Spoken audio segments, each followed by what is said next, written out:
Hey there, it's Mike Wise with CMG Home Loans and your weekly mortgage update. So we're back in business, power's back on at my office, and we are rolling. So mortgage rates, they've taken a big change here over the last couple of weeks.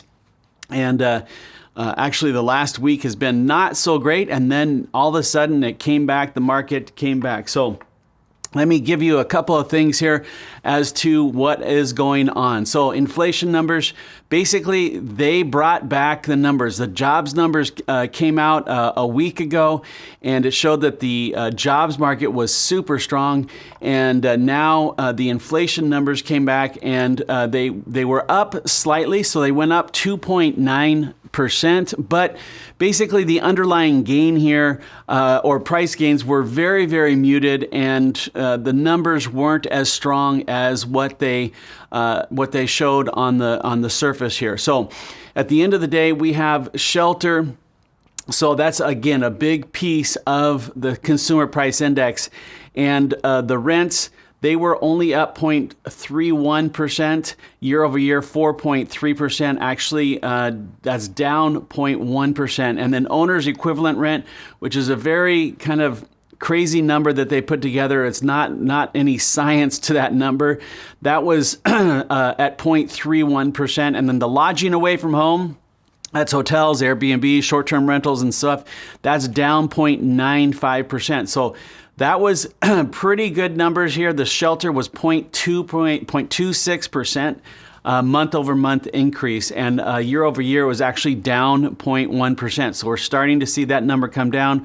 Where we saw some other numbers, used cars were up 1.2%. Airlines were up 3.9%, and motor vehicle insurance was up only 0.4%, which again is muted, and that is good news because that was, we were trending up 25-30% over here. So everything else is on track at the 0.2%. So these are the kind of the areas where you're seeing the inflation numbers kind of drive the market at this point in time. If you look at the 6-month run rate, we're at 3.1%, so that's still above the targets.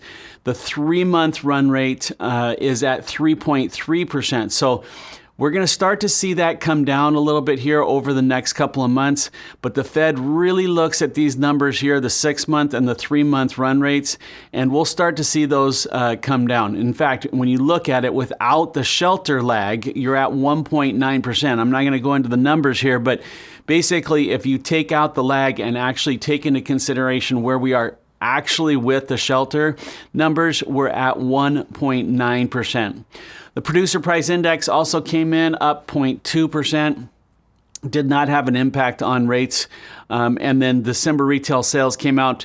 They were up 2.9%, or I'm sorry, up 0.4%, but which was much, much slower than what they expected. So that did not impact the market at all.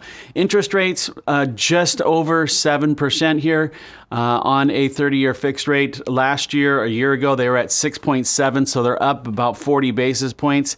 The yield on the 10-year Treasury was up 4.9%. In fact, if we look at, I'm going to give this a shot here and see if I can do this on the Vibe board here, Vibe third. And so what I'm going to do is show you on the Vibe board here. This is the prices on the treasuries here, and so you can see this was the impact of the jobs right here, and the interest rates. The prices went down, the rates went up, and then over here, this is where the inflation numbers came in a couple days later, and it showed that the inflation was not as bad as what we thought it was, and the mortgage rates got a lot better. So when you take into consideration, let me get down here and show you the 10-year Treasury yield.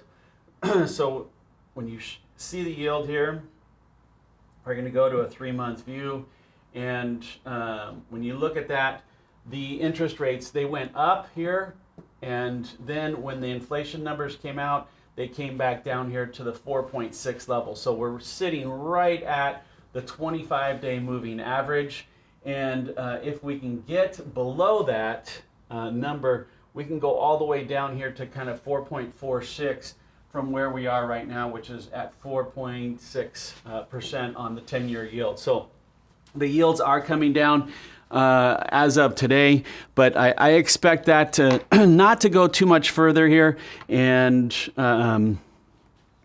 we'll see interest rates. We're going to see interest rates in the near future still right around 7% plus or minus on the 30-year fixed rate mortgages. So as of today, like I said, we're right around 7%. They're exactly the same from about 2 weeks ago, but we've saw a lot of movement going back and forth, or actually up, and then they've come back down over the last couple of days here. Wanted to talk to you about listings nationwide. The listings here are the inventory is actually approaching pre-pandemic levels. So we're starting to get higher on the inventory. But when you dig down into the numbers, let's talk about just California in general here, is California, the pre-pandemic listings from December of 2019 to today, we're down 12.7%. So still way down on these numbers here. And so that is a big impact on the California market, and the fires have made it even worse. And in Texas and Florida, they are up 18 and 16%. So the 30% of the nationwide active listings come from Florida and Texas, where, like I said, the inventory is up 17 to 18%. But New York, Pennsylvania, Georgia, North Carolina, they're all down from their pandemic December 2019 levels. So it's a mixed bag out there. The California market, well, with the fires and 13,000 homes being lost in Altadena, Pasadena, and the Pacific Palisades, that is going to have a big impact on the California market. And we already are short listings.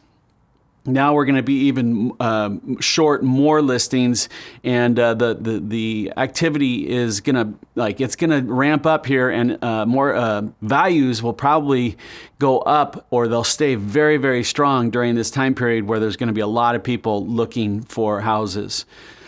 So one of the things I wanted to talk about was, again, 2025 builders. They're basically facing challenges for housing demands in the near term. So, and they're basically blaming the mortgage rates going up.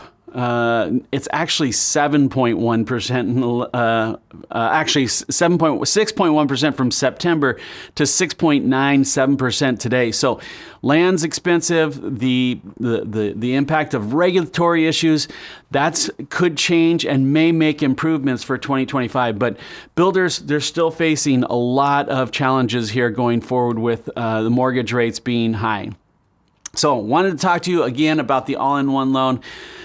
This is a great product for you. I'm going to sell a lot of these loans over the next year, and this is saving you, not only saving you interest, it's saving you time and paying off your home faster, where you can actually build your wealth sooner and faster with the use of the all-in-one loan. There's a lot of benefits to this loan, along with paying less interest and saving the money and paying off your home a lot faster, but being able to invest sooner rather than later and building your wealth is a huge piece of this.